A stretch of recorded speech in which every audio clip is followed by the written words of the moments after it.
ruas jalan yang terendam dan genangan air yang berada di jalan ini dimanfaatkan untuk anak-anak bermain. Hal ini juga menjadi perhatian warga karena, dikhawatirkan bisa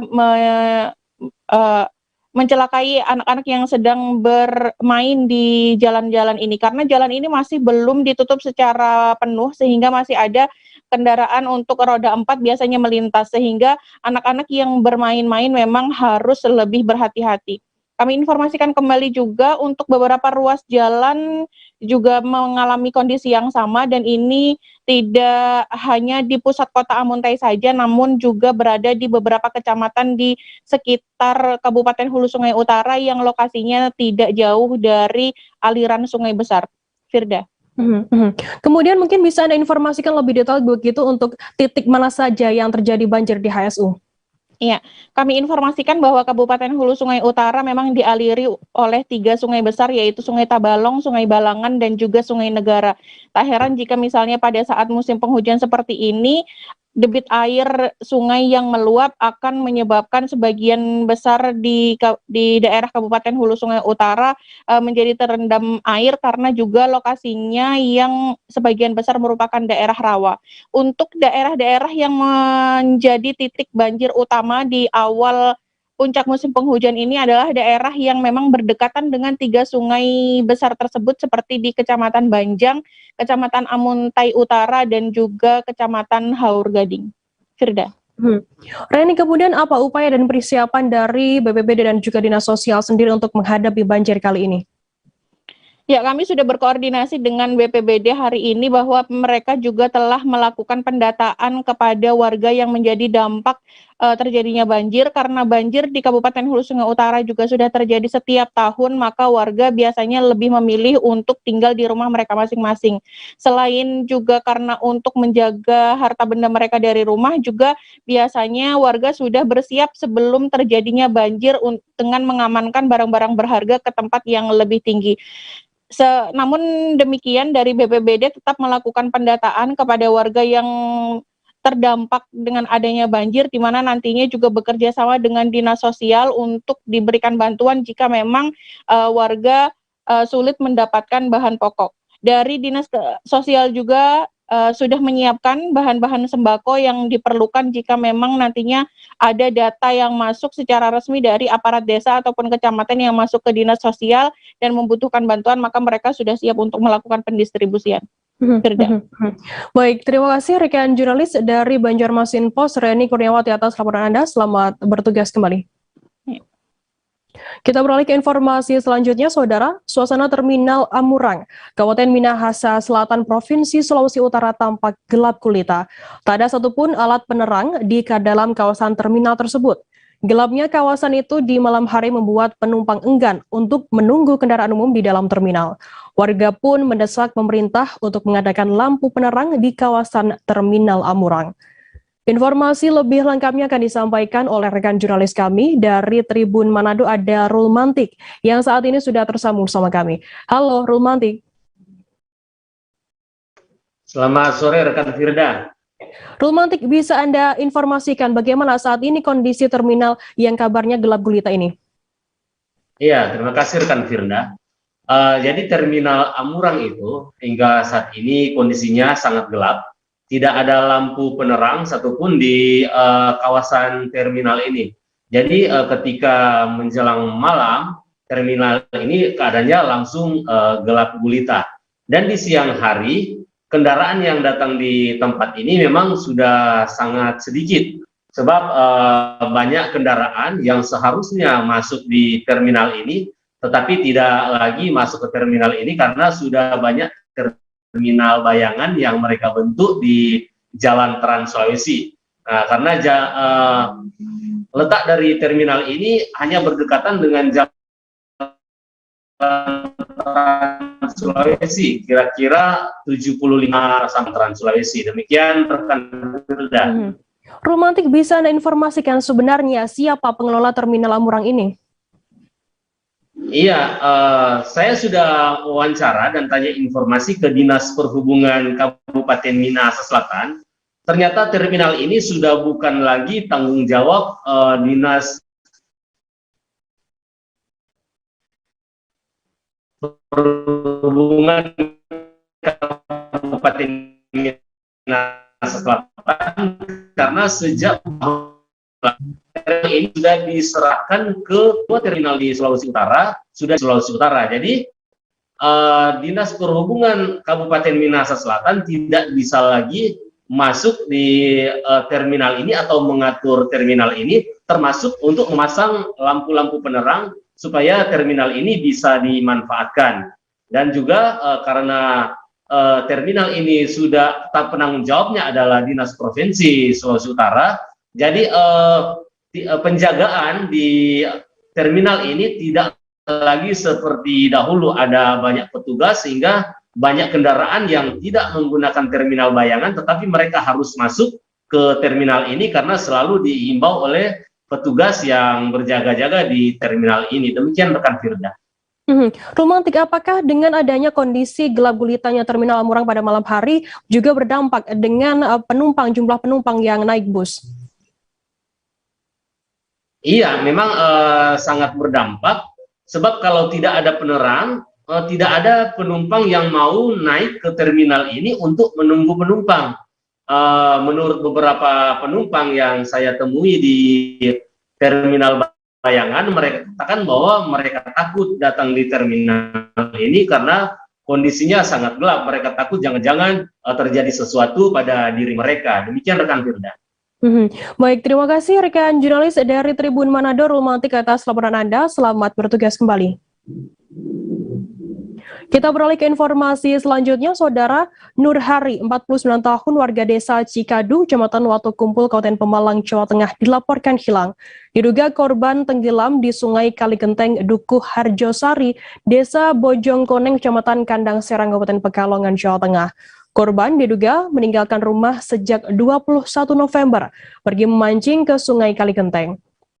Ketua SAR Bumi, Santri M. Rofian Syah Sultan mengatakan, berdasarkan keterangan warga sekitar, melihat korban turun ke sungai dengan membawa jala. Untuk mengetahui informasi lebih lengkapnya, saat ini kami sudah tersambung dengan jurnalis dari Tribun Jateng, ada Indra Dwi Purnomo yang akan berikan informasi lengkapnya untuk Anda Tribuners. Halo Indra. Halo Firda.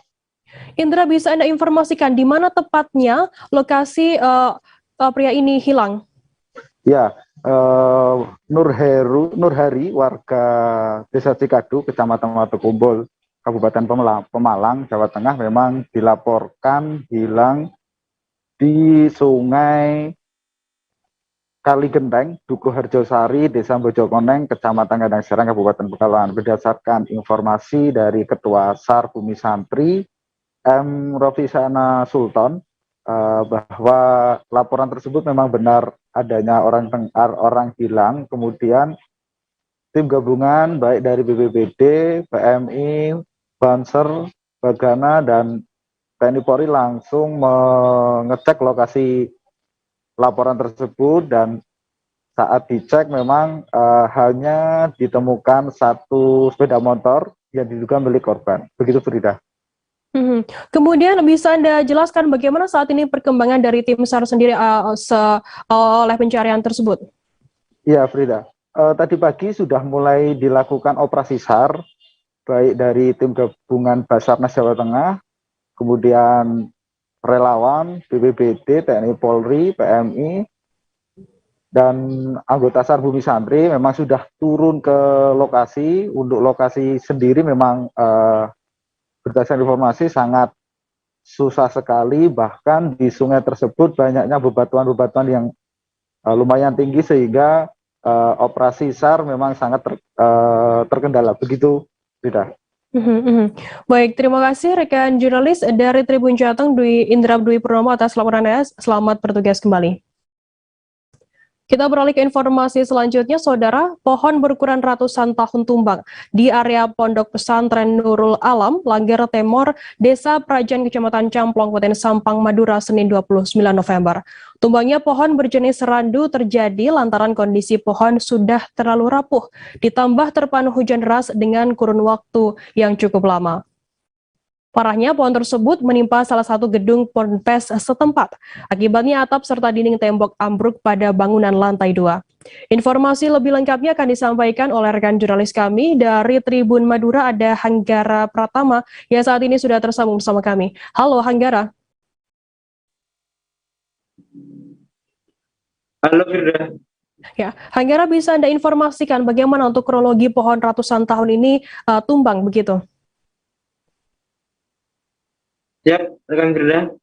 Jadi sesuai dari konfirmasi dari Kepala Pelaksana Penanggulangan Bencana Daerah BPBD Kabupaten Sampang, Asroni yang diwakilkan Kasih Kebencanaan dan Logistik BPBD Moh Imam, mengatakan peristiwa itu terjadi sekitar pukul 2 dini hari, bahwa salah satu saksi mata, yakni santri setempat, mendengar bunyi sebuah ranting yang lumayan keras terdengar, dan tiba-tiba suara gemuruh, yakni jatuhnya pohon terdengar sangat jelas, jatuh dan menimpa salah satu gedung di Pondok Pesantren Nur Alam, Desa Prasen, Kecamatan Camplong, Kabupaten Sampang. Seperti itu. Oke, Hanggara, kemudian apa saja kerusakan yang terjadi di ponpes tersebut akibat adanya pohon randu yang tumbang ini? Dampak pohon randu yang ratusan tahun usia ratusan tahun itu, jadi selain bangunan, salah satu bangunan pondok pesantren, ini salah satu santri mengalami luka yang pada saat itu berada di lokasi setempat, sehingga salah satu santri tersebut tertimpa pohon atau ranting-rantingnya, dan pada saat itu mengalami luka ringan sehingga langsung dilarikan ke pelayanan puskesmas setempat, yakni Camplong, Kabupaten Sampang. Kemudian bagaimana saat ini upaya yang dilakukan oleh BPBD setempat terkait penanganan pohon randu yang tumbang ini?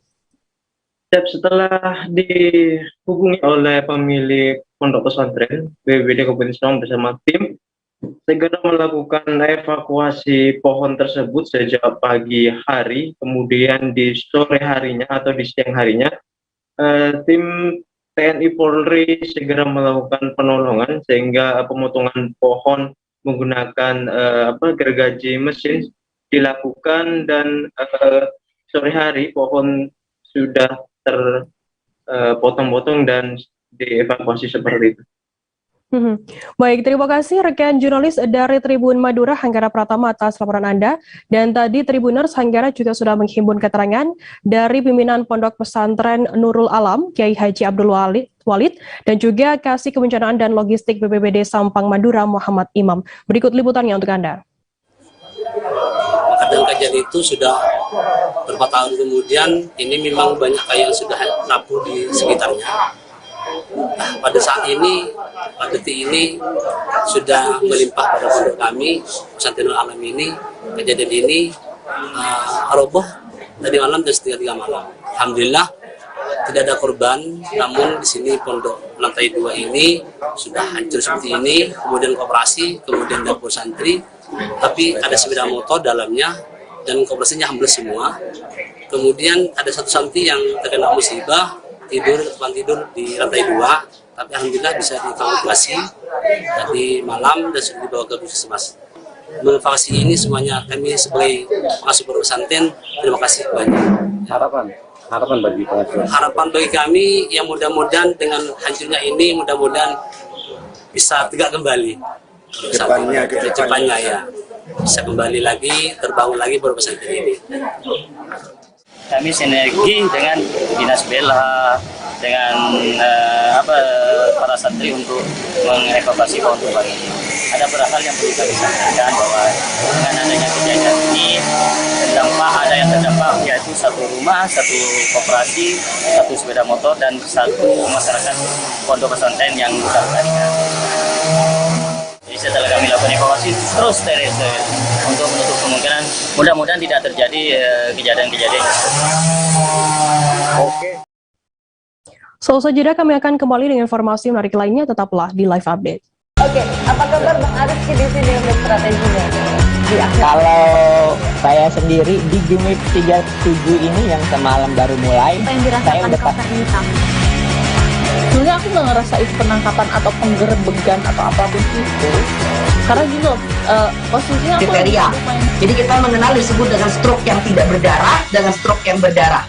Stroke yang tidak berdarah itu biasanya ditandai dengan adanya penyumbatan. Kalau itu penyumbatan di sini mungkin pikirnya tidak ke situ kali ya, tapi kalau di Korea atau di Kamboja itu ada beberapa paper yang saya itu mas, ya dulunya tukang koran. Oh gitu ya. Tukang koran. Ya saya baca itu Pak. Tuh kan pernah baca kan? Ya. Jadi kalau saya jadi tanggal itu udah bersyukur banget. Si anak ini dijadikan sebagai tersangka begitu. Ya kalau ini kita bicara yang di luar kasus Situbondo ya. Dengan nama hujan shower, di mana terdapat batas jelas antara daerah hujan dan tidak hujan yang biasanya terjadi pada fase awal mature stage atau tahap berbahaya itu Kang. Jadi mulai artinya terjadinya perlembekan. Nah itu untuk penetrasi akan sulit gitu ya. Dok saya ini menurut saya memang tidak mudah, bukan urusan tanah diambil. Kalau misalnya Amerika Serikat sekarang, Rasulullah mengatakan dalam sebuah hadis bahwa berpuasa di 6 hari Syawal itu. Oke, apa kabar Bang Arif di sini untuk strateginya? Kalau saya sendiri di Game Week 37 ini yang semalam baru mulai, saya udah hitam. Sebenarnya aku nggak ngerasa itu penangkapan atau penggerbegan atau apapun itu. Karena gini loh, posisinya aku kriteria. Jadi kita mengenal disebut dengan stroke yang tidak berdarah dengan stroke yang berdarah. Stroke yang tidak berdarah itu biasanya ditandai dengan adanya penyumbatan. Kalau itu penyumbatan di sini mungkin pikirnya tidak ke situ kali ya, tapi kalau di Korea atau di Kamboja itu ada beberapa paper yang saya itu mas, ya dulunya tukang koran. Oh gitu ya. Tukang koran. Ya saya baca itu Pak. Tuh kan pernah baca kan? Ya. Jadi kalau saya jadi tanggal itu udah bersyukur banget. Si anak ini dijadikan sebagai tersangka begitu. Ya kalau ini kita bicara yang di luar kasus Situbondo ya. Dengan nama hujan shower, di mana terdapat batas jelas antara daerah hujan dan tidak hujan yang biasanya terjadi pada fase awal mature stage atau tahap berbahaya itu Kang. Jadi mulai artinya terjadinya perlembekan. Nah itu untuk penetrasi akan sulit gitu ya. Dok saya ini menurut saya memang tidak mudah, bukan urusan tanah diambil. Kalau misalnya Amerika Serikat sekarang, Rasulullah mengatakan dalam sebuah hadis bahwa berpuasa di 6 hari Syawal itu. Oke, apa kabar Bang Arif di sini untuk strateginya? Kalau saya sendiri di Game Week 37 ini yang semalam baru mulai, saya udah hitam. Sebenarnya aku nggak ngerasa itu penangkapan atau penggerbegan atau apapun itu. Karena gini loh, posisinya aku kriteria. Jadi kita mengenal disebut dengan stroke yang tidak berdarah dengan stroke yang berdarah. Stroke yang tidak berdarah itu biasanya ditandai dengan adanya penyumbatan. Kalau itu penyumbatan di sini mungkin pikirnya tidak ke situ kali ya, tapi kalau di Korea atau di Kamboja itu ada beberapa paper yang saya itu mas, ya dulunya tukang koran. Oh gitu ya. Tukang koran. Ya saya baca itu Pak. Tuh kan pernah baca kan? Ya. Jadi kalau saya jadi tanggal itu udah bersyukur banget. Si anak ini dijadikan sebagai tersangka begitu. Ya kalau ini kita bicara yang di luar kasus Situbondo ya. Dengan nama hujan shower, di mana terdapat batas jelas antara daerah hujan dan tidak hujan yang biasanya terjadi pada fase awal mature stage atau tahap berbahaya itu Kang. Jadi mulai artinya terjadinya perlembekan. Nah itu untuk penetrasi akan sulit gitu ya. Dok saya ini menurut saya memang tidak mudah, bukan urusan tanah diambil. Kalau misalnya Amerika Serikat sekarang, Rasulullah mengatakan dalam sebuah hadis bahwa berpuasa di 6 hari Syawal itu. Oke, apa kabar Bang Arif di sini untuk strateginya? Kalau saya sendiri di Game Week 37 ini yang semalam baru mulai, saya udah hitam.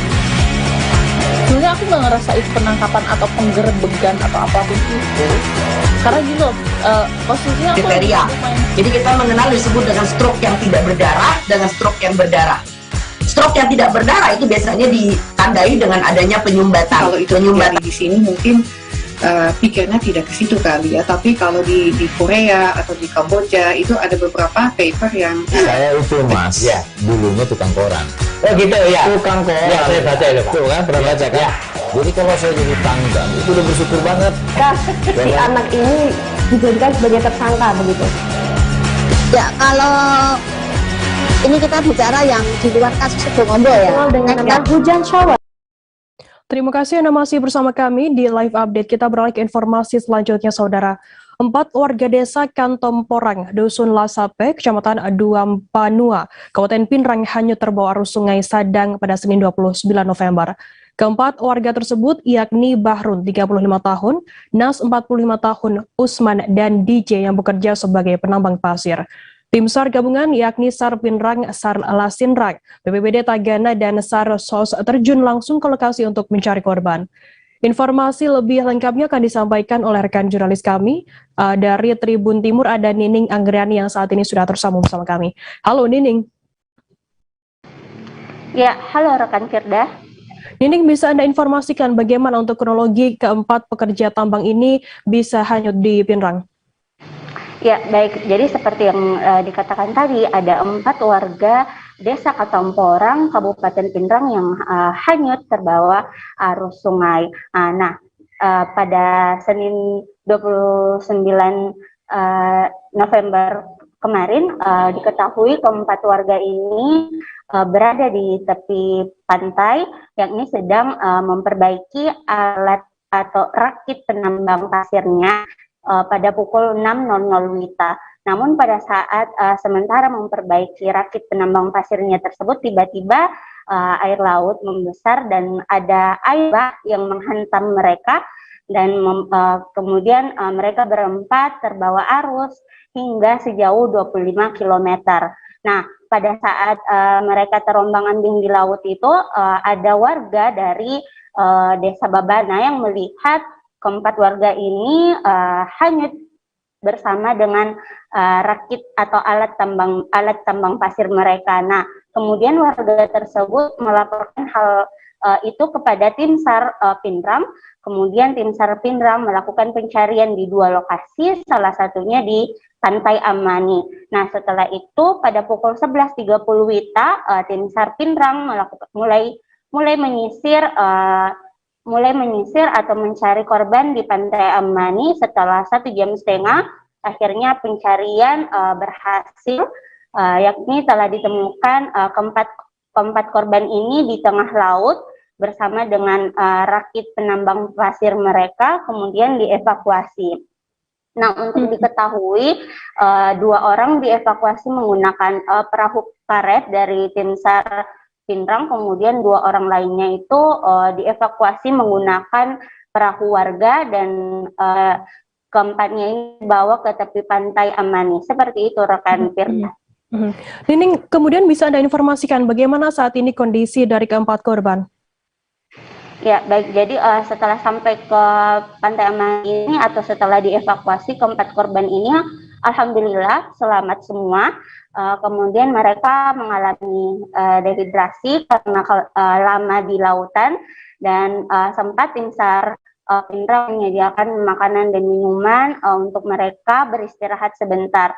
Kemudian setelah itu para penambang pasir ini meminta pertolongan lagi kepada tim SAR Pinrang untuk membawa alat atau rakit tambang mereka ke tepi pantai, karena untuk diketahui rakit tersebut sangat berat sehingga tim SAR Pinrang hanya melakukan evakuasi kepada korban dan membiarkan rakit tambang mereka berada di tengah laut. Nah, setelah itu mereka pun berkoordinasi kepada desa setempat untuk dilakukan bantuan agar alat rakit mereka bisa dibawa ke pinggir pantai. Seperti itu rekan Firda. Baik, terima kasih rekan jurnalis dari Tribun Timur, Nining Anggriani, atas laporan Anda. Selamat bertugas kembali. Kita beralih ke informasi selanjutnya, Saudara. Aktivitas belajar mengajar di Sekolah Dasar Negeri Cijengkol 3 di Kampung Kuta Tegal, Desa Cijengkol, Kecamatan Caringin, Kabupaten Sukabumi dipindahkan sementara. Pembelajaran dipindahkan sementara akibat ruang kelas yang sudah lapuk dan tidak layak digunakan untuk belajar mengajar. Kepala Sekolah SDN 3 Cijengkol, Marni Juarni mengatakan, kekhawatiran ambruk pun terjadi pada bangunan perpustakaan yang kondisinya sama dengan ruang kelas yang sudah lapuk. Informasi lebih lengkapnya akan disampaikan oleh rekan jurnalis kami dari Tribun. Sebab bangunan sekolah tersebut rusak dan ambruk, seperti apa informasinya? Ya, penyebab ambruknya sekolah tersebut ada 3 ruang. Pertama, ruang perpustakaan. Yang kedua, yang terancam itu adalah bangunan yang terdampak akibat cuaca hujan deras yang terjadi beberapa pekan ini di Kabupaten Sukabumi khususnya. Adapun di sisi lain memang bangunan itu dipindahkan di sebuah tempat begitu untuk belajar mengajar. Di mana lokasinya? Bisa Anda informasikan? Untuk sementara perpustakaan tidak dipergunakan karena roboh. Untuk siswanya sendiri saat ini belajar di musola sekolah karena memang khawatir pihak sekolah saat ruang itu diisi ambruk dan mengenai siswa. Demikian, Firda. Kemudian bagaimana saat ini berdasarkan pantauan di lapangan begitu? Bagaimana kondisi pada hari ini, Dian? Ya, kondisi pada hari ini aktivitas sekolah biasa saja, masuk masing-masing. Namun 3 area lokal itu kan sudah dijaga pihak, diberi tanda pihak aparat pengaman untuk tidak ada aktivitas di ruang kelas 2 yang sudah posisinya sudah tua ataupun sudah lapuk demikian.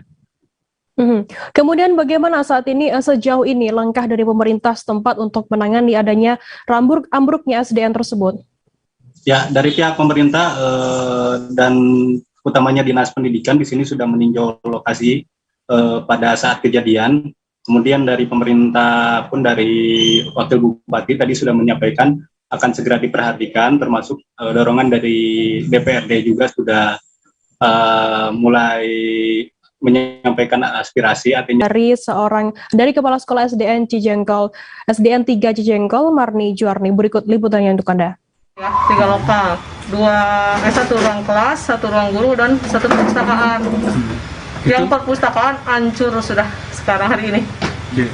Memang kondisi sebelumnya seperti apa, Bu? Apa memang kondisi sebelumnya memang sudah rusak, cuma masih bisa dipergunakan sekitar 1 tahun ya, kemudian. Nah, 2 tahun, 1 tahun, kemudian saya pakai bambu ditonggak ya, pakai bambu, akhirnya tidak bisa dipertahankan. Nah, untuk yang lainnya, Bu, yang mulai hari ini terancam rubuh juga seperti apa, Bu? Yang hari ini mulai terancam menyusul ambruk itu ruang kelas dan ruang guru. Saya menyesalkan ya sudah tidak bisa diperbaiki ringan lagi, bukan untuk perbaikan ringan. Terus kemudian nyawa anak juga kan terancam. Nah, itu yang kami cari di sini adalah kenyamanan belajar. Nyaman dan aman. Sudah lama nggak dipakai itu untuk? Sudah lama nggak dipakai. Ya 2 tahun lebih hampir. Ya sebelum pandemi juga kan sudah di musola anak-anak itu. Sudah Dinas Pendidikan, Bu? Diajukan sudah, alhamdulillah. Bahkan kemarin Dinas Pendidikan responsif, hanya terhalang oleh pandemi. Rencananya kan dari 2019 itu yang 2 lokal sudah nanti katanya 2020. Ternyata terhalang pandemi, dipundurkan ke 2021. Nah, sampai sekarang pandemi kan belum selesai. Alhamdulillah kemarin waktu ambruk ini, hari ini ya, tadi kedatangan Pak Kasih Sarpras dari Dinas Kabupaten, alhamdulillah respon banget. Ya. Puluhan pasien di Rumah Sakit Jiwa Provinsi Sulawesi Tenggara menumpuk hingga menunggu berjam-jam pada Selasa 30 November. Para pasien mengantri di ruang pendaftaran untuk mengambil obat dan resep dokter sejak pukul 6:30 waktu Indonesia Tengah hingga pukul 9:30 waktu Indonesia Tengah. Belasan pegawai tampak tengah rapat di balik ruangan pendaftaran. Informasi lebih lengkapnya akan disampaikan oleh rekan jurnalis kami dari Tribun News Sultra, ada Fadli Aksar yang saat ini sudah tersambung bersama kami. Halo Fadli. Ya, halo Firda, halo Tribuners. Fadli, bisa Anda informasikan mengapa puluhan pasien ini tak juga dilayani oleh pihak petugas di sana? Ya, baik. Puluhan pasien dan beberapa keluarga pasien mengantri sejak pukul 6.30 sampai 9.30 pada Selasa pagi untuk mendapatkan pelayanan dari pihak Rumah Sakit Jiwa Sulawesi Tenggara. Mereka mengantri ini disebabkan karena adanya mogok dari atau di kabupaten lain di kota Kendari, atau mereka berada di kota Kendari khusus untuk berobat di Rumah Sakit Jiwa sejak Senin kemarin. Mereka pun kecewa dan protes kepada para petugas rumah sakit yang sementara mogok dan sementara rapat terkait masalah yang mereka alami. Begitu, Firda. Fadli, kemudian bagaimana untuk respon dari manajemen Rumah Sakit Jiwa sendiri terkait adanya kejadian tersebut? Ya, respon dari rumah sakit sendiri sekitar 3 jam pelayanan tidak dilakukan karena kemudian juga pasien dan keluarga memprotes sehingga terjadi kegaduhan di ruang pendaftaran. Satu orang pria yang merupakan pegawai rumah sakit keluar dan menyampaikan bahwa pelayanan tidak dilakukan karena ada masalah pada sistem yang bermasalah, khususnya di loket BPJS. Begitu. Kemudian saat dikonfirmasi lewat telepon Direktur Rumah Sakit Jiwa Dr. Abdul Razak, menurutnya dirinya belum mengetahui soal tidak terlayaninya puluhan pasien dan keluarga pasien tersebut. Namun pihaknya mengetahui pelayanan yang bermasalah sejak kemarin, Senin kemarin, karena adanya sistem yang sementara bermasalah. Begitu, Firda. Baik, terima kasih rekan jurnalis dari Tribun News Ultra Fadli Aksar atas laporan Anda. Dan tadi Tribuners, Fadli juga sudah berhasil menghimpun keterangan dari keluarga pasien bernama Eki dan juga seorang pegawai rumah sakit jiwa. Berikut liputannya untuk Anda. Apa yang menjadi penyebab kamu tidak dilayani di sini? Sampai sekarang kamu tidak dilayani gara-gara apa? Informasi jam berapa kita ke sini? Jam berapa ke sini? 8. Ya? 8. Jam lebih. Itu rencana mau ambil obat apa? Oh, sudah ada resepnya. Itu bisa tunjukkan? Pelayanan yang kita bahas ini, Pak. Kenapa mau target kita banyak itu harus pasien yang kasihan pulang tanpa karena memang isinya tidak ada. Jadi kalau saya layani kita pulang lagi kasihan. Sama ada betul. Ini yang kami bahas kemarin, Pak. Terkait masalahnya kemarin ini, kebetulan ada manajemen, Pak, bagaimana ini bisa ditindaki dulu, pasien bisa dilayani dulu. Persoalan anunya, ya nanti makanya kita minta kasih waktu tak. Bagaimana? 30 menit, kalau memang tidak 30 menit. Sampai jam berapa? Sampai jam berapa? Sampai jam berapa? Saya masalah SCP, saya akan sampaikan. Ya, ini kepentingan kita semua. Jadi saya minta waktunya sekitar 30 menit. Selesai. Seorang wanita terkena 2 jambret celurit di Mapolda Metro Jaya Semanggi, Jakarta Selatan. Peristiwa itu merupakan pelatihan dilakukan oleh tim patroli presisi Polda Metro Jaya. Latihan penutup itu dilaksanakan di lapangan Ditlantas Polda Metro Jaya Semanggi, Jakarta Selatan pada Selasa 30 November hari ini. Informasi lebih lengkapnya akan disampaikan oleh rekan jurnalis kami dari Warta Kota Live, ada Desi Selviani, yang saat ini sudah tersambung bersama kami. Halo Desi, selamat sore. Ya, selamat sore Frida. Desi, bisa Anda informasikan apa yang dilakukan oleh anggota Samapta Polda Metro Jaya dalam latihan kali ini? Ya, dalam latihan kali ini ada sekira 150 Samapta Polda Metro Jaya yang sudah mendapatkan pelatihan di SPN Lido Bogor, Jawa Barat terkait patroli kejahatan, patroli anti kejahatan. Nah, para anggota Samapta ini dilatih mulai dari ketangkasan menembak, kemudian juga dilatih terkait dengan menghadapi kejahatan dengan senjata tajam, dan juga dilatih untuk melakukan antisipasi tawuran. Seperti itu, Firda. Mungkin bisa Anda informasikan pelatihan apa saja didapat oleh anggota Samapta Polda Metro Jaya ini? Ya, mereka dilatih mulai dari berbagai ketangkasan, mulai dari bela diri, terus lalu menghadapi penjahat yang membawa senjata tajam, kemudian mengantisipasi atau membubarkan tawuran, kemudian juga melatih anggota Samapta dengan keterampilan memakai tes kit narkoba, lalu juga melatih anggota Samapta menggunakan K9 untuk dalam membubarkan tawuran seperti itu. Desi, mungkin bisa Anda informasikan bagaimana untuk hasil dari pelatihan yang dilakukan oleh Polda Metro Jaya ini? Hasilnya tadi dari 12 hari pelatihan di gelombang pertama, sekira 150 anggota Samapta terlihat cukup terampil dalam melakukan antisipasi kejahatan. Sehingga Kapolda Metro Jaya Irjen Fadil Imran berharap dari pelatihan tersebut anggota Samapta bisa benar-benar mengeksekusi ilmu yang diterpa di SPN Lido untuk diterapkan dalam melakukan patroli di wilayah Jabodetabek. Baik, terima kasih rekan jurnalis dari Warta Kota Live Desi Silviani atas laporan Anda. Dan tadi Tribuners, Desi juga sudah menghimpun keterangan dari Irjen Pol Fadil Imron, Kapolda Metro Jaya. Berikut liputannya untuk Anda. Nanti akan ada lagi gelombang kedua 150. Jadi kita punya 300. Perlengkapannya ada K9 di belakang. Jadi kalau ada tawuran ada K9, kemudian ada mobil komando yang dilengkapi oleh peralatan-peralatan teknologi kepolisian seperti yang saya sampaikan sama teman-teman, tes kit narkoba, tes kit alkohol, alat untuk mengetahui identitas orang, ya MAMBIS itu, mobile identification itu, mudah-mudahan akan lebih bagus. Tadi juga ada Kakor Sabara, saya juga sampaikan apa yang kita butuhkan, karena ke depan kan kejahatan perkotaan ini harus dikombinasi antara patroli roda 2 dan patroli roda 4. Korelatif kriminogen itu yang bisa menyebabkan kejahatan, bagaimana dia mengintervensi situasi agar itu tidak terjadi, agar itu tidak menjadi kejahatan, itu yang kita latihkan. Jadi pencegahannya yang kita utamakan, fungsi-fungsi pencegahannya, bukan penindakan ya. Jadi jangan nunggu ada tawuran baru dia datang, bukan. Jadi gimana caranya kalau daerah itu sering tawuran, dia patroli ke sana, sambang, bicara, tatap muka, ketemu sama toko dan sebagainya.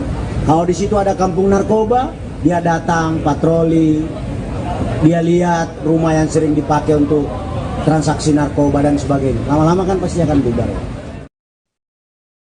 Aksi sekelompok pemuda yang sedang melakukan transaksi penjualan ternak warga diduga hasil curian di RT 8 Kelurahan Eka Jaya, Kecamatan Palmerah, Jambi terekam kamera CCTV.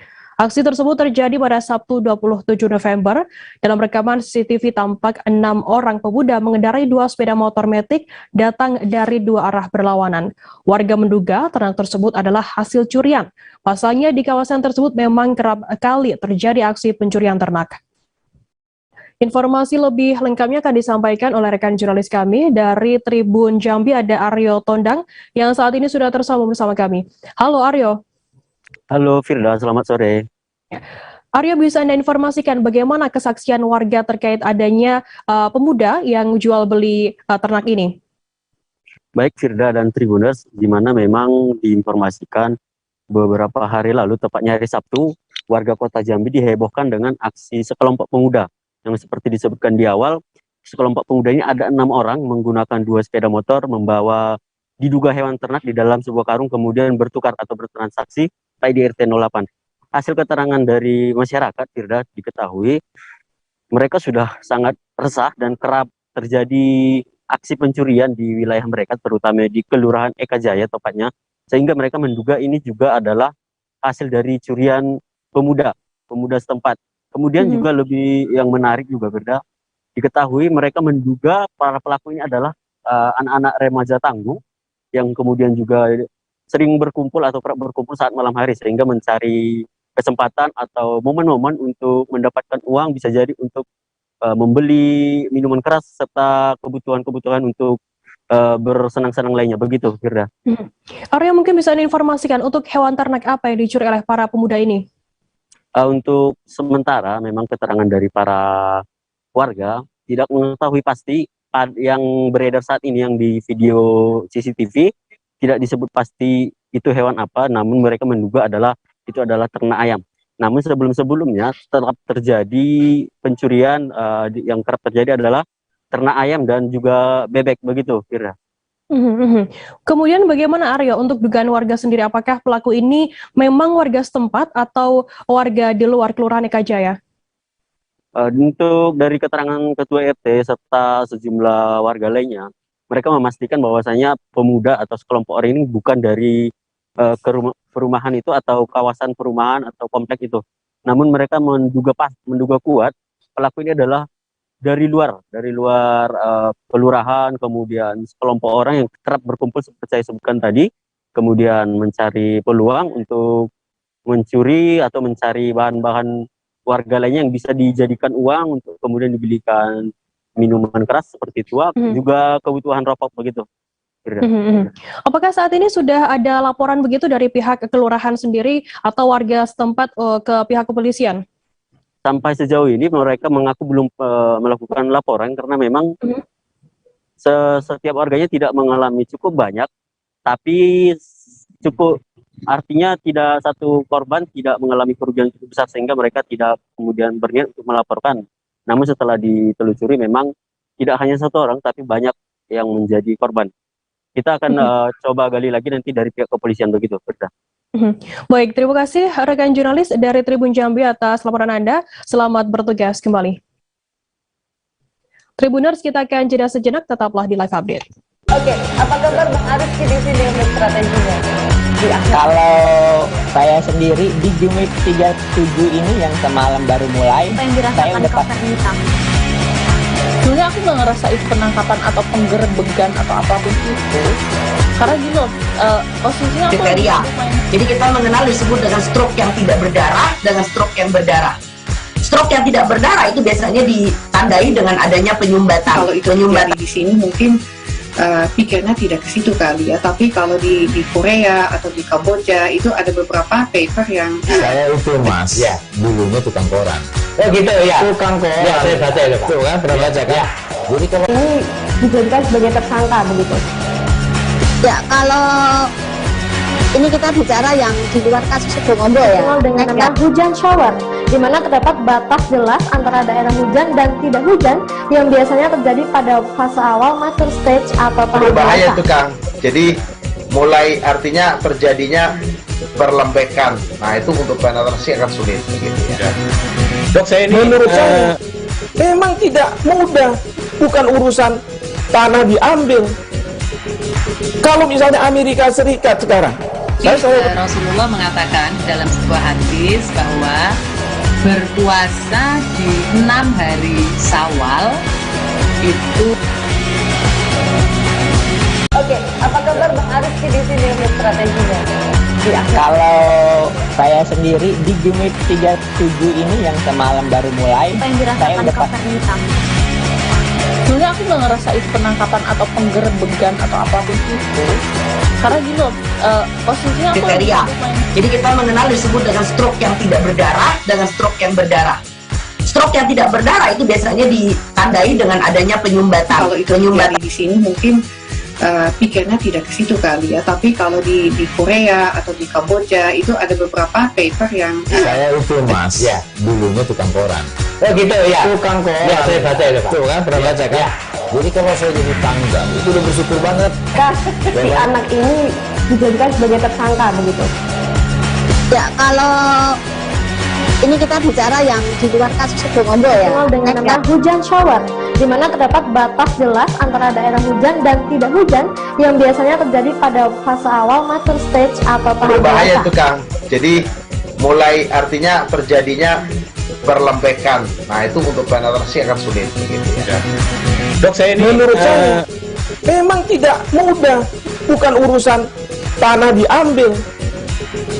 Kalau misalnya Amerika Serikat sekarang, Rasulullah mengatakan dalam sebuah hadis bahwa berpuasa di 6 hari Syawal itu.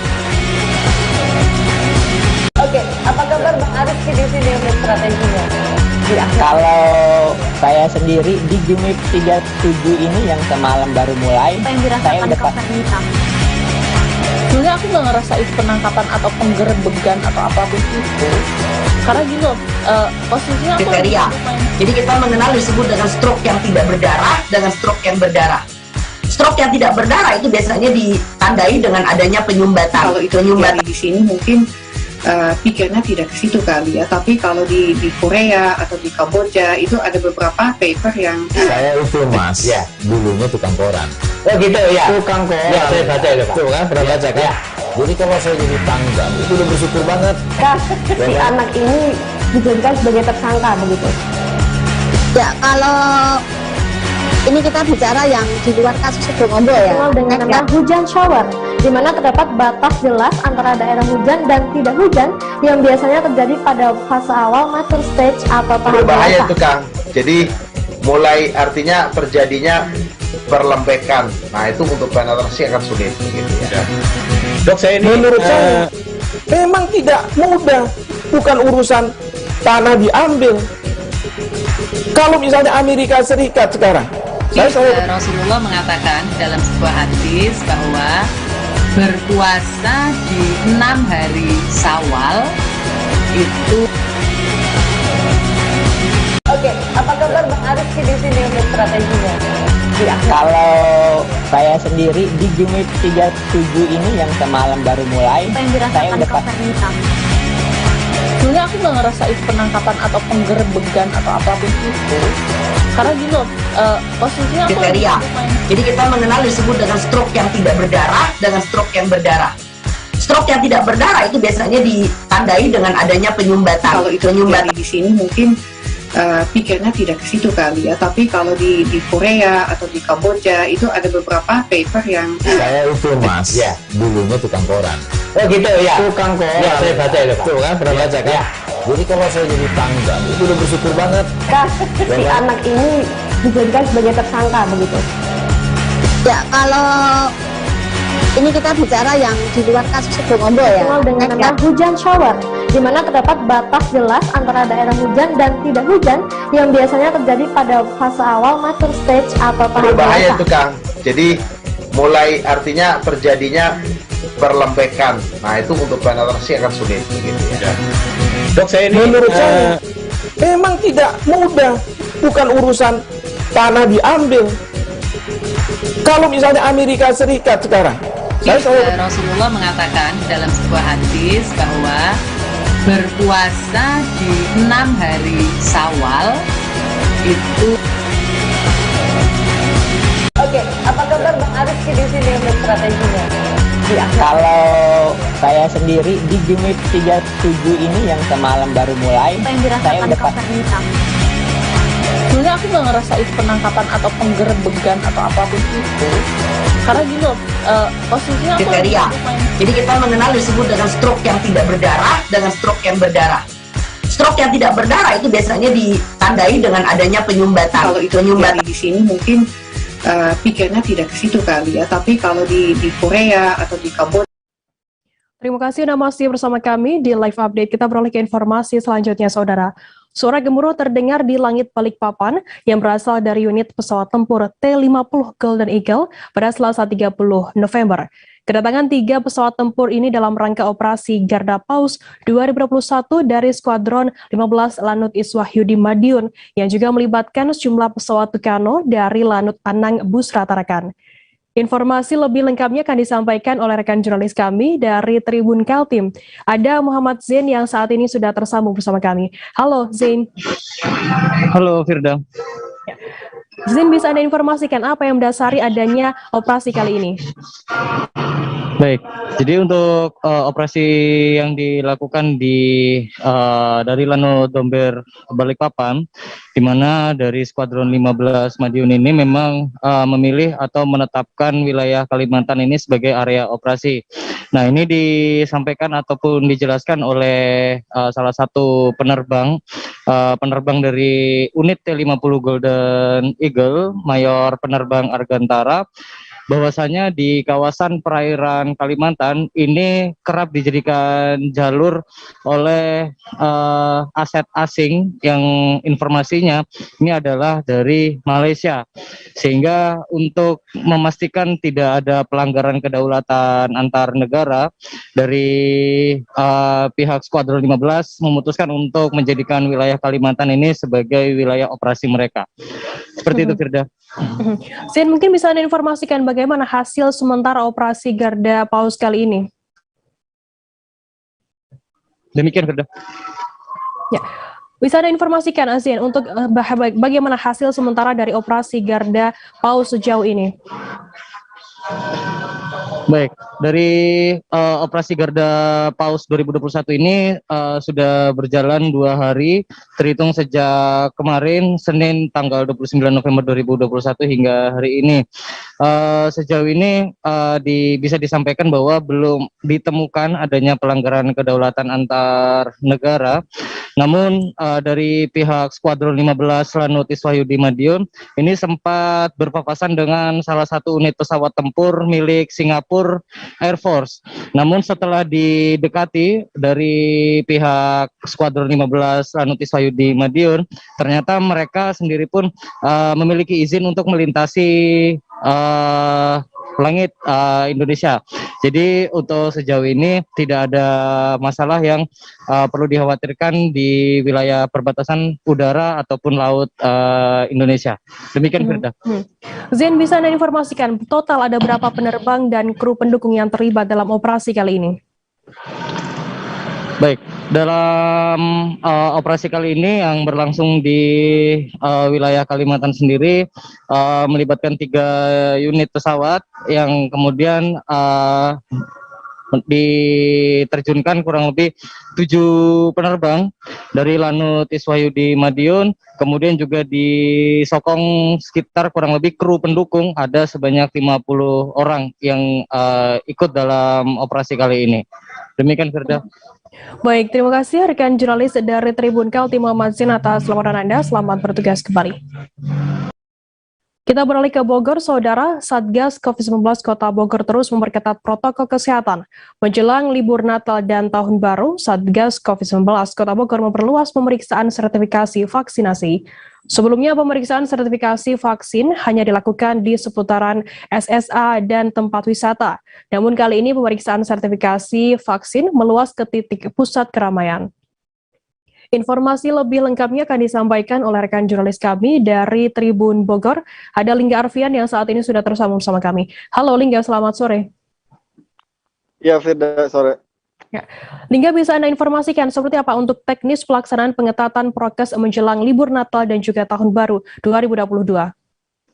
Ya, Firda dan rekan-rekan Tribuners, baru saja beberapa hari lalu Satgas COVID-19 Kota Bogor bersama Forum Komunikasi Pimpinan Daerah Kota Bogor membuat aturan memperketat proses protokol kesehatan di Kota Bogor menjelang libur Natal Tahun Baru dan pada awal tahun nanti. Pengetatan prokes tersebut dilakukan karena untuk meminimalisir adanya penyebaran COVID-19 dan memutus mata rantai COVID-19. Ada pengetatan yang dilaksanakan ini dengan pemeriksaan sertifikasi vaksin di beberapa titik di Kota Bogor, yang juga untuk mengejar target yang saat ini Kota Bogor sekitar 80 lebih persen target vaksinasinya, sehingga perlu dilakukan pemeriksaan sertifikasi vaksin untuk menjaring mereka-mereka yang memang belum divaksin. Seperti itu, Firda. Mungkin bisa Anda informasikan, tadi Anda sebutkan ada proses pemeriksaan status vaksinasi. Seperti apa untuk pelaksanaannya, Lingga? Ya, Firda, sejak kemarin sekitar akhir pekan dan tadi pagi, Satgas COVID-19 Kota Bogor melaksanakan pemeriksaan sertifikasi, yaitu di titik-titik tempat wisata yang memang rawan sekali penyebaran COVID, karena di sana menjadi pusat titik keramaian warga. Selain itu juga tadi juga dilakukan pemeriksaan sertifikasi vaksin di wilayah Pasar Anyar dan Blok F Pasar Kebon Kembang. Di sana dijaring berbagai pedagang dan juga warga masyarakat yang akan berkunjung ke pasar, sehingga dilakukan pemeriksaan. Nantinya setelah jika ada masyarakat yang sudah divaksin akan diberi tanda dengan tinta biru, dan yang tidak belum divaksin akan diarahkan ke sentra vaksin terdekat, seperti itu.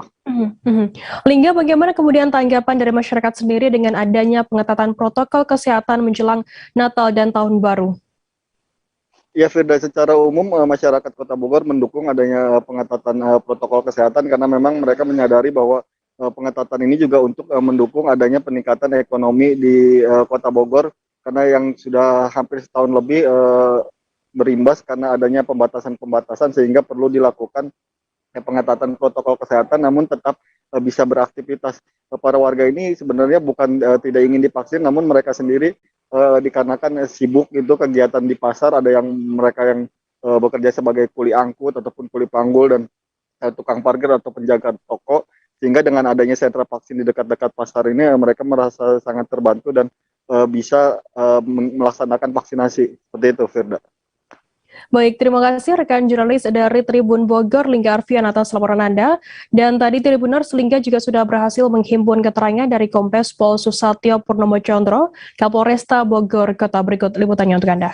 Jadi hari ini Polresta Bogor bersama Kodim Kota Bogor melaksanakan pemeriksaan vaksin, dan ini adalah sebagai model bagaimana pengetatan prokes di kawasan yang luas seperti di pasar ini, sehingga memang Pasar Anyar ini menjadi salah satu objek masyarakat berbelanja dan pusat kerumunan masyarakat, sehingga hari ini kami akan melaksanakan vaksin langsung di tempat di sini bagi para penjual, bagi para pengunjung, termasuk komunitas semua pasar, sehingga kami berharap tercipta herd immunity bagi semua masyarakat Kota Bogor, dan mulai besok kami akan memberlakukan penyekatan untuk menuju ke pasar ini dengan tujuan melakukan pemeriksaan apakah masyarakat sudah tervaksin atau belum, dan hanya orang yang sudah tervaksin yang boleh masuk ke kawasan Pasar Anyar ini. Pengadilan Negeri Jakarta Selatan kembali menggelar sidang lanjutan perkara dugaan pembunuhan di luar hukum alias unlawful killing yang menewaskan 6 anggota ex-Laskar FPI pada Selasa 30 November hari ini. Sidang yang digelar pada Selasa 30 November ini beragendakan mendengarkan keterangan saksi yang dihadirkan Jaksa Penuntut Umum atau JPU. Adapun dalam sidang ini, para terdakwa dalam hal ini Bribtu Fikri Ramadan dan Ibda M. Yusmin Ohorila beragendakan untuk saling bersaksi. Informasi lebih lengkapnya akan disampaikan oleh rekan jurnalis kami dari tribunnews.com. Ada Rizky Sandi Saputra yang saat ini sudah tersambung bersama kami. Halo Rizky, selamat sore. Halo Firda, selamat sore dan juga Tribuners. Rizky, bisa Anda informasikan bagaimana jalannya sidang pada hari ini? Ya, jadi Firda bisa disampaikan bahwa pada Selasa 30 November 2021 hari ini, Pengadilan Negeri Jakarta Selatan kembali menggelar sidang lanjutan perkara dugaan pembunuhan di luar proses hukum atau unlawful killing yang menewaskan 6 anggota Laskar FPI. Di mana pada sidang hari ini beragendakan mendengarkan keterangan saksi yang dihadirkan oleh Jaksa Penuntut Umum.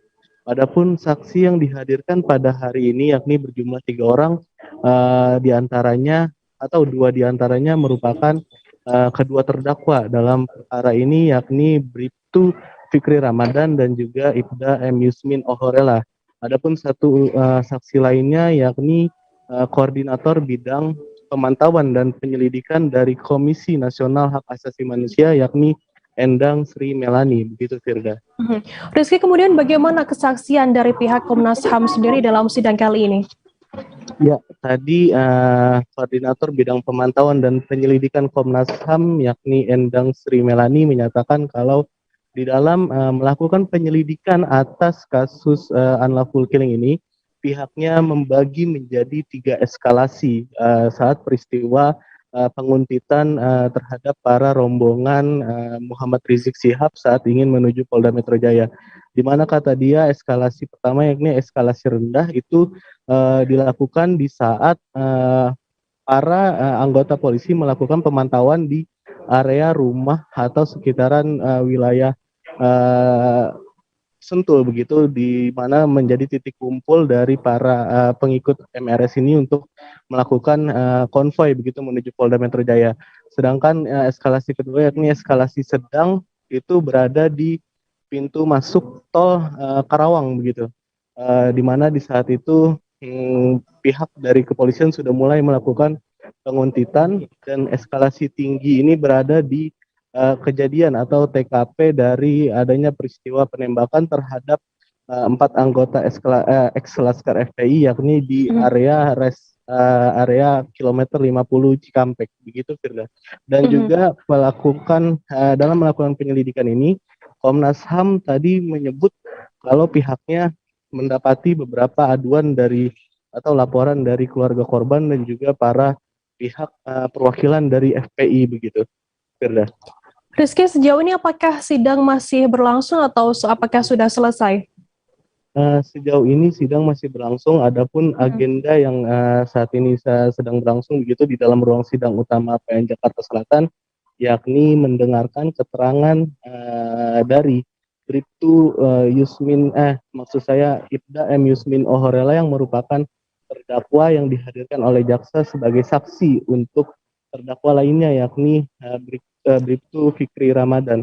Diketahui sidang ini juga merupakan sidang lanjutan atas ditundanya sidang pada pekan kemarin karena orang tua dari M. Yusmin Ohorela dalam hal ini terdakwa meninggal dunia begitu, Firda.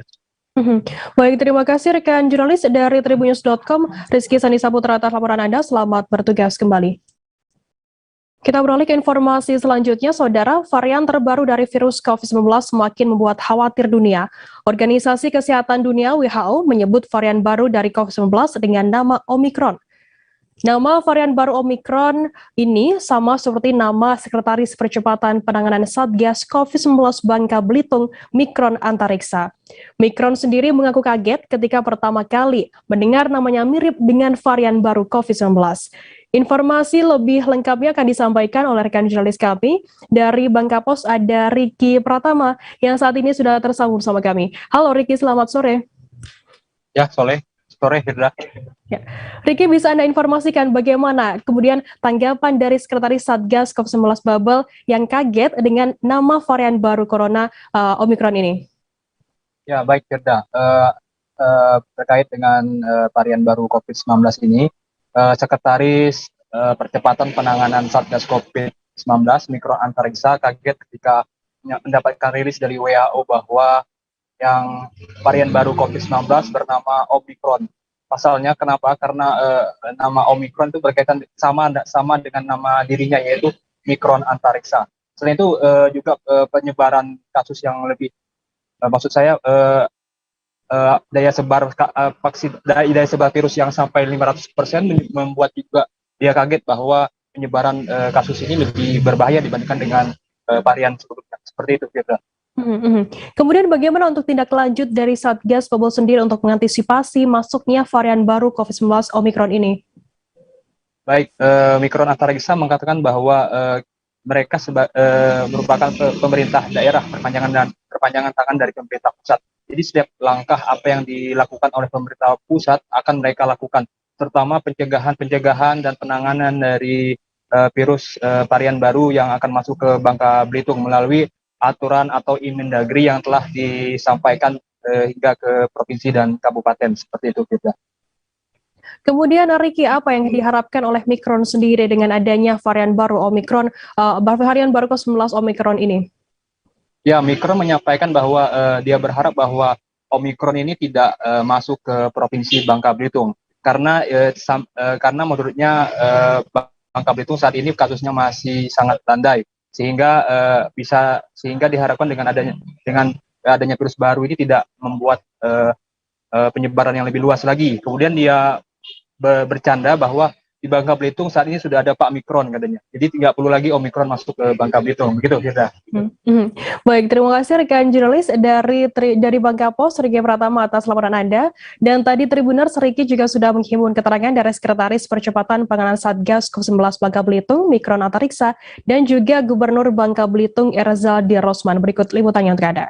Namanya Omicron.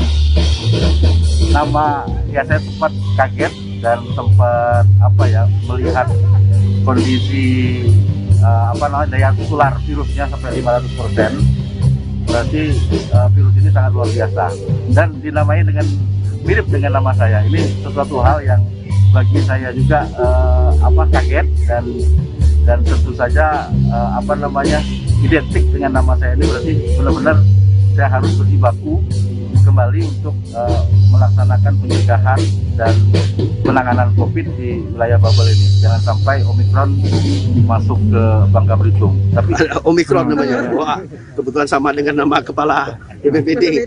Jangan, kita terus berupaya untuk mencegah mereka untuk tidak masuk ke kita ya.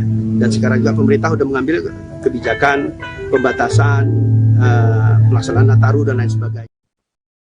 Kantor pemerintah Desa Bincau Muara dipadati ratusan warga yang tengah antri ikuti kegiatan vaksinasi COVID-19 pada Selasa 30 November hari ini. Lokasi kegiatan vaksinasi bertempat di Balai Desa Bincau Muara di Jalan Melati, Kecamatan Martapura, Kabupaten Banjar, Provinsi Kalimantan Selatan. Aparatur pemerintah desa yang penerima pendaftaran Mutmainah mengatakan kegiatan vaksinasi kali ini berhadiah tempat wadah nasi dari plastik. Informasi lebih lengkapnya akan disampaikan oleh rekan jurnalis kami dari Banjarmasin Pos, ada Mukhtar Wahid yang saat ini sudah tersambung bersama kami. Halo Mukhtar. Halo Firda Nanda. Ya, Mukhtar, bisa Anda informasikan bagaimana pelaksanaan vaksinasi di Desa Bincau Muara ini? Baik, kami laporkan kepada pemirsa Tribuners bahwa pemerintah Desa Bincau Muara di Kecamatan Martapura, Kabupaten Banjar, Provinsi Kalsel melaksanakan vaksinasi COVID-19, diikuti ratusan peserta. Nah, pelaksanaan itu sudah kali kedua, karena sebelumnya di desa tersebut juga dilaksanakan vaksinasi bersama Badan Intelijen Negara. Nah, hari itu dilaksanakan bersama petugas Puskesmas Martapura 1. Kemudian pelaksanaannya itu juga menarik karena dihadiahi wadah nasi atau tempat nasi ya dari plastik. Jadi warga yang sudah divaksin mendapatkan 1 wadah nasi. Mukhtar, kemudian berapa persentase warga setempat yang saat ini sudah menerima vaksin COVID-19? Baik, berdasarkan penuturan aparatur pemerintah Desa Bincau Muara, Kecamatan Martapura, Kabupaten Banjar, Ibu Mutmainah menyebutkan bahwa vaksinasi hari itu dan keseluruhannya sekitar 30%. Nah, target yang diinginkan pemerintah Kabupaten Banjar 70%. Kemudian apa bentuk motivasi pemerintah Desa Bincau sendiri untuk memotivasi warga dalam percepatan vaksinasi ini agar mencapai angka 70%? Baik, rekan Firda, jadi pemerintah Kabupaten Banjar bersama pemerintah Kecamatan Martapura dan pemerintah desa, terutama Desa Bincau Muara, selain memotivasi warganya untuk segera melakukan vaksinasi, juga memberikan hadiah bagi warga, yaitu umroh gratis ya. Tapi umroh gratis ini dengan cara diundi. Nanti pemerintah Kabupaten Banjar melalui Bupati Banjar Haji Saidin Mansur yang akan menyerahkan hadiah umroh gratis bagi warga yang sudah divaksinasi. Baik, Tribuners, jurnalis kami tadi juga sudah menghimpun keterangan dari aparatur pemerintah Desa Bincau Muara, Mutmainah, dan juga aparatur pemerintah Desa Bincau bernama Samlani. Berikut liputannya untuk Anda. Berapa orang sudah ini vaksin yang keberapa ini? Yang pertama atau kedua? Yang pertama, yang kedua. Oh, ini. Jadi yang pertama dilayani, yang kedua dilayani. Terus berapa sudah tingkat vaksinasinya di sini, capaiannya dari jumlah warga pian? Ada Bang Bincau Muara aja ya. 64 kemarin 64% kah maksudnya? 66 orang. Hampir 30%-an lah. 30%. Dari yang pertama kan ini udah yang kedua kemarin. Oh, nggih. Ya. Nah, apa hadiahnya nih? Pinahnya ada ini kah? Ada rantang nasi. Nah, coba dia. Oh, diberi menarik masyarakat diberi wadah nasi lah. Iya. Kada barasnya seliter kadalah. Barasnya nobek seorang aja, Pak. Oh. Ini apabila banyu naik nih di muka kantor pian. Hari ini biasanya terendam lah kantor desa. OTP-nya belum ini belum nyoba OTP. 2001 awal mengungsi lah. Yang ini bang, belum lagi. Ini belum lah. Iya amne. Informasi tadi sekaligus menutup perjumpaan kita dalam live update hari ini Tribuners. Jangan lupa Tribuners saksikan terus live update di seluruh kanal YouTube dan Facebook Tribun Network. Saya Fidana Ugal Bertugas pamit undur diri. Terima kasih dan sampai jumpa. Jangan lupa like, subscribe, dan share ya.